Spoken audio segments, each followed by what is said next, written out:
Hey everyone. So if we look at this wiring mess, I'm going to try to explain what I'm doing here. This is a test bench setup for my 1958 Edsel, which has a windshield wiper motor, kind of similar to this. It's made by Newport Engineering, so this one here, that's a windshield wiper motor.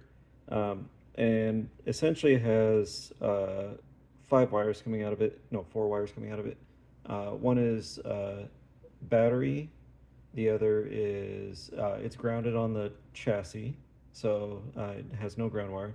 This one, this blue wire, I've modified this to actually expose a ground wire to the outside. But it's got a battery red wire. It's got a low speed, a high speed, and a park wire. When the park wire is engaged with 12 volts, then the motor spins over to the park position. When the high speed is engaged, obviously it goes high speed, so that gets normally 12 volts of power. And then when that one gets turned off and the low speed gets turned on, it goes through a different uh, internal system, probably a different coil that runs it at a slower speed. So this is kind of the same idea. That was a different project setup that I was doing. But what I'm trying to do is we have the original windshield wiper motor switch is a basically a it's a mechanical wire, right? That has a switch that goes down and up when you know when you want to adjust your windshield wipers, and that pushes and pulls a mechanical wire that then opens and closes on the original system, opens and closes a vacuum system. So the lower you go, the more vacuum is allowed to pass through, and then your windshield wipers would go. But as we know with vacuum systems, if you're going uphill or if you're accelerating, the vacuum stops. So you could be driving up a hill and lose all of your windshield wipers on a rainy day, and that would impede your vision. So I've switched that to an electrical system, and Newport Engineering makes some really great motors, but they only come with a two-position switch. Now, that was in the past. I don't know if the new ones come with a different setup, but in my case, they had two-position switch with no intermittent wipers.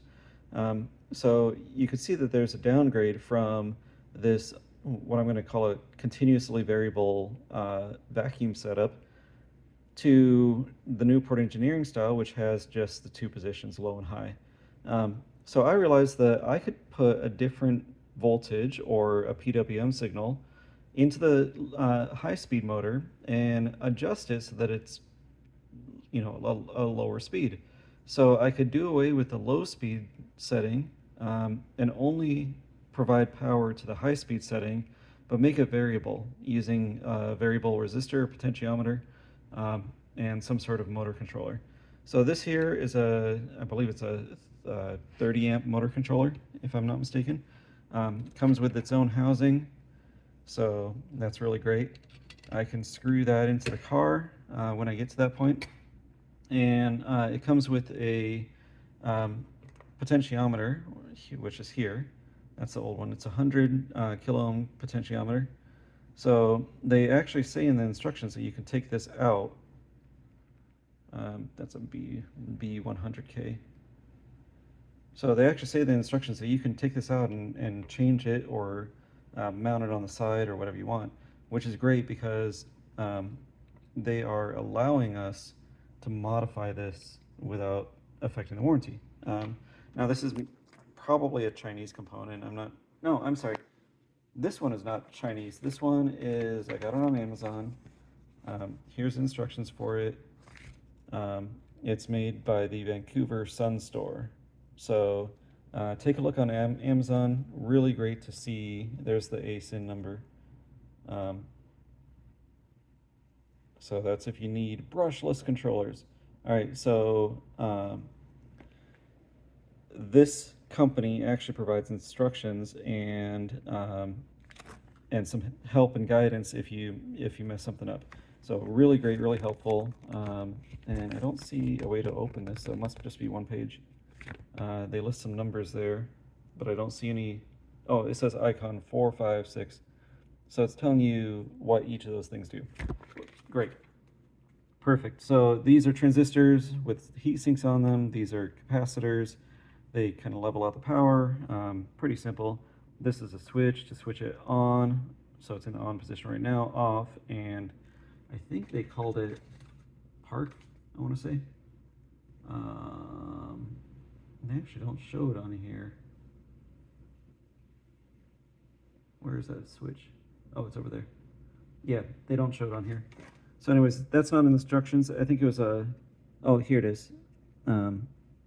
Run, stop, and brake. Now, I don't know what brake is. Maybe if you had a motor that was spinning, it would reverse the motor until it stopped. I don't know. I'm not using that position. I'm only using run.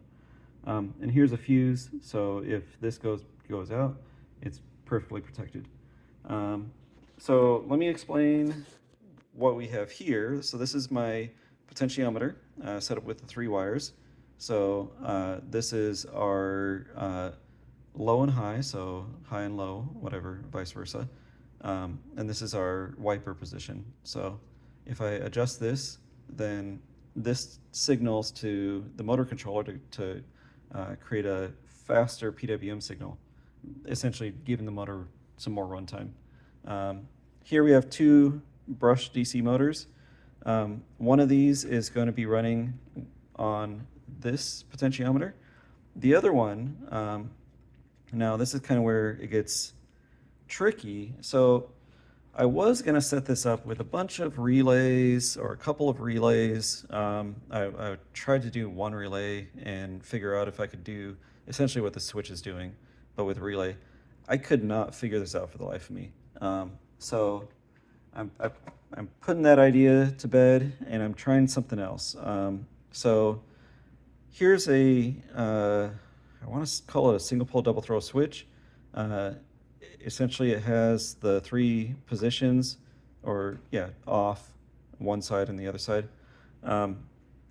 So we can switch one motor on or the other motor on, or both of them off. Excuse me.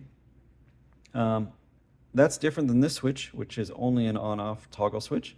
I was considering using something like this at first, and I think I might still, because the toggle is a very easy thing to do. So we'll try to see if we can find a toggle switch that has 3 wires instead of just 2 for the final thing. And what I'm going to do is I'm going to mount that right there beside this, and then I'm going to have a metal rod or something. I haven't figured that out yet. But here, if we can imagine this coming out from that position, and let's try to mount this up here so I can talk with 2 hands. All right. So if we can imagine some sort of rod coming out of here, right? And then when the rod gets to here, or when it gets to the off position, if we spin that around, it'll turn that to the other motor, or to the other wire. So that'll activate the park wire, which is going to the motor's secondary wire, and that's portrayed by one of these 2 motors. So when this hot wire turns on, when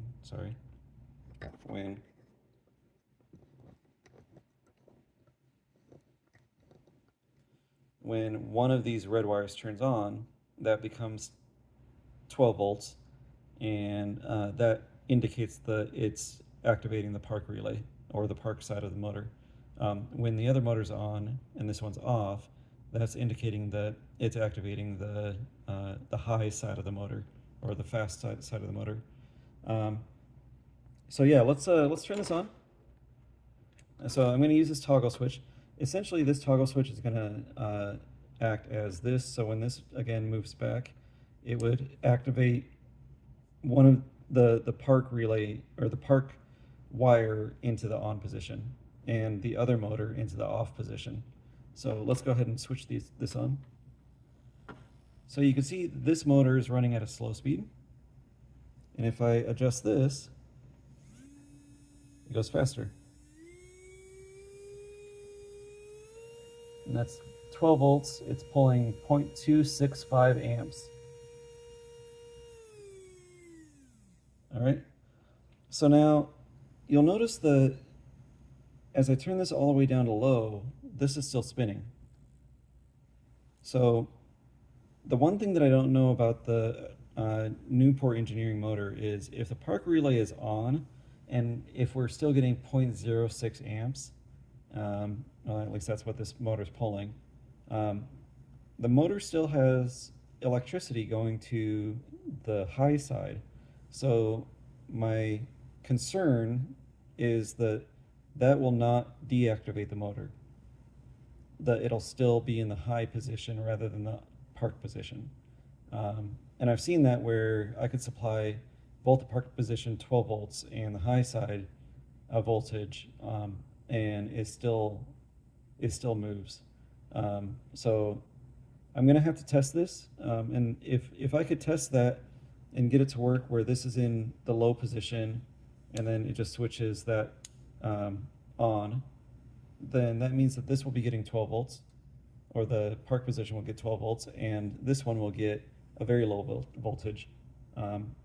And hopefully it would go into the park position. Let me just pause real quick and test how much voltage this is real quick. Okay, so we're seeing here a voltage of 108 volts. And as we spin this up, it goes up all the way to 11.9, 12 volts. So pretty pure setup here. This is losing very little voltage. I'm seeing exactly 12 volts and 0.255 amps. So, and then I go down to 106 volts, 1.06 and 0.06 amps. So that's really good. So now let's see what happens when we switch this over to the other side. So again, this side should be getting the full 12 volts. This side will get the variable voltage. So, and this represents a park position. So I turn that off, that goes into the off position now, and I turn that on, and that goes into the on position, full speed ahead. So now how am I doing this? The motor, as we can see with this one, has a ground that's grounded to the chassis. So we can't modify the ground, we have to share the ground. So if we attempt to, well, what I'm gonna have to do is I'm gonna have to modify the ground just like I did here. So I'll take this apart, look what I did, and then I'll do the same thing on the other motor. That's the one thing that I have to do. I have to isolate the ground within the motor. And that's pretty easy to do. You just take this cover off. There's a wire in there that connects to one of the brushes, and then I believe you just solder on this a new wire to that brush wire, and that should cover it. You just got to make sure that it's the wire that's connected to the chassis of the motor when you do that. If you cut the other wire, then you're kind of screwed. You have to get a new motor. So don't cut the wrong wire. But once we isolate the ground, then we can have the grounds, one going to the car ground, which is represented by the motor controller input. So the motor controller gets the ground from the car, and it gets the positive battery wire from the Newport Engineering battery terminal. And then you'll notice here that I don't have the positive connected right here. So this connection here, positive, is disconnected. And the reason is because we can share the positive from the 12 volt side and, well, just from the 12 volt side. We don't need to worry about connecting the positive for the motor, because the motor gets all of its electricity, all of its energy from the negative side. The positive is just like a hole to dump electrons into. That's kind of the best thing that I can, how to explain it. You know, some people talk about pipes or something that electrons can flow into, a high side, a low side. Positive is kind of confusing because you think the positive has more of something. But in this case, positive represents a lack of negative electricity. And the negative side of the battery represents a complete amount of negative electricity, or electrons. So more electrons on the negative side get dumped into the positive side. So you could think of it as kind of like a waterfall where the positive side is on the bottom of the waterfall and the negative side is on the top of the waterfall, and it's dumping electrons into the positive side. So in our case, because the motors can share a positive, that means that the negatives have to be disconnected like this and isolated, so that when we want to power the parking relay, we just connect the motor up to the negative side of the car, and that's what we're doing here. So the parking relay, when we switch that on, it's going to switch through the positive wire, and that goes to the parking relay side, or the parking, I'm calling it a relay, it's not a relay, it's a parking wire. So we switch the parking wire on, and that switches the positive side of the motor to our shared positive. And it's a little confusing. I had wired this up for negative at first, and that didn't work. Because what it would do is whenever the switch was switched from one side to the other, because it shared a negative wire, it was pulling the negative voltage from the battery instead of from here. But now that these negative wires on the motors are isolated, so here's one and this is, well, the battery's the other, they can pull the negative electrons from their respective wire, so in this case the motor wire and the battery wire, and then dump those electrons through the red wires on the motors, through the red wires and into our shared common positive wire. It's not really a ground. It's acting like a ground, but it's not a ground, which is really kind of cool about this. So these switches, we can wire them up to the positive side. We can share a common battery terminal in the middle, and then we don't have to use one of these terminals on here, so that's really cool. And then the motors do exactly what we want, assuming we have a switch that can switch them. So that's that. I'm gonna try, my next step is to hook this up in the car and see if this all works with the actual wiper motor. And I can actually bench that too, because I have the wiper motor out. So maybe I'll bring that up here and bench it. That's a great idea. I'll try that. All right, thanks.